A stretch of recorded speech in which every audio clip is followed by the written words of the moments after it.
HOA tried confiscating my ammo. I showed my federal permit and filed a civil rights suit.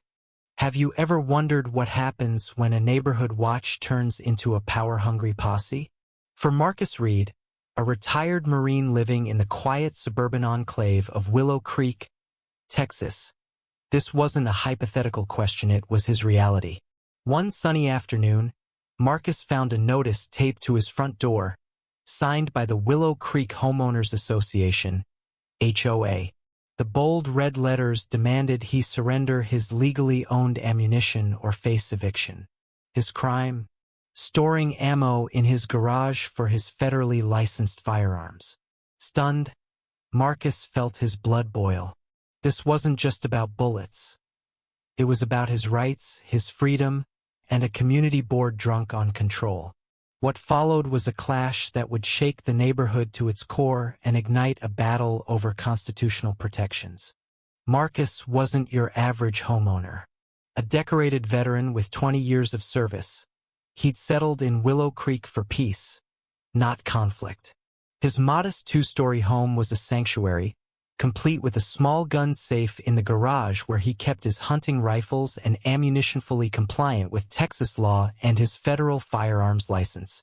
But the HOA, led by Karen Whitaker, a self-appointed guardian of community standards, had other ideas. Karen, a real estate agent with a knack for micromanaging, had pushed through a new rule banning excessive ammunition storage, claiming it posed a safety risk. The rule was vague, unvetted by legal counsel, and, as Marcus would soon prove, wildly unconstitutional. When he ignored the notice, citing his federal permit, Karen escalated. She rallied the HOA board, sent threatening letters, and even hired a private security firm to inspect Marcus's property. The message was clear: comply or be crushed. But Marcus wasn't one to back down. He dug into Texas law, which explicitly protects the right to bear arms and prohibits HOAs from infringing on constitutional freedoms.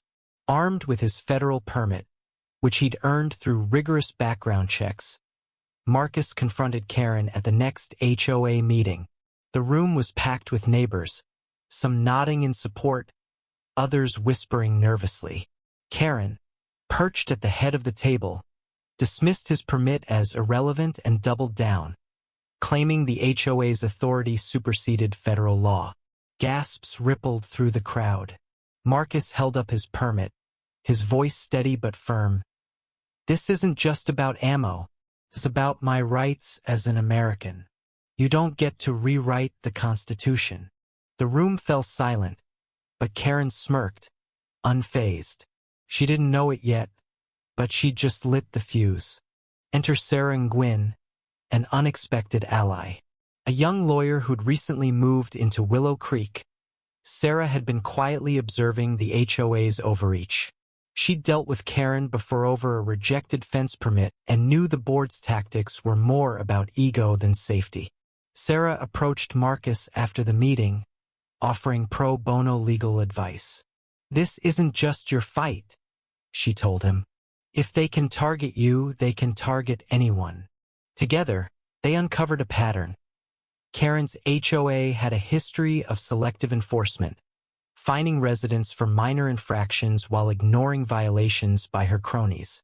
One neighbor, a single mom, had been slapped with a $500 fine for a non-compliant mailbox, while Karen's friend parked an RV on the street for months without a peep.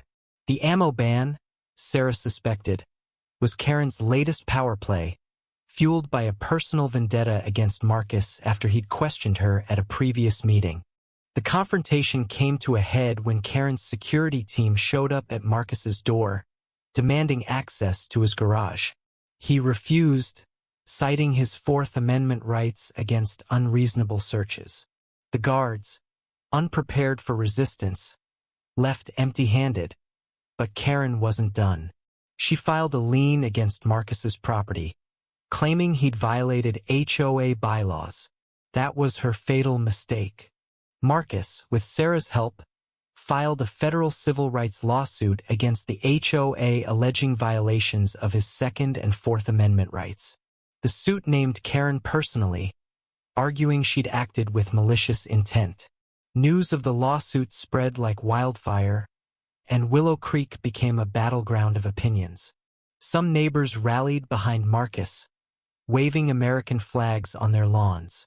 Others, swayed by Karen's fearmongering about dangerous stockpiles, shunned him. The courtroom drama was electric. Marcus's lawyer, Sarah, presented his federal permit and Texas's preemption statute, which bars HOAs from restricting firearms or ammunition. She called witnesses, including a retired sheriff who testified that Marcus's storage was safer than most police armories. The twist came when Sarah introduced evidence of Karen's emails, uncovered through discovery, revealing she'd targeted Marcus because he'd embarrassed her at the HOA meeting. One friendship emails from neighbors exposed Karen's selective enforcement, including her failure to fine her allies. The judge's face was stone as Sarah dismantled the HOA rule, citing a 2022 Texas law protecting gun rights from HOA overreach. Karen took the stand, her voice trembling with defiance, claiming she was protecting the community. But the emails painted a different picture, a vindictive campaign to assert dominance. Karen's empire crumbled in court. The judge ruled the HOA's ammo ban unconstitutional, a direct violation of Marcus's Second Amendment rights.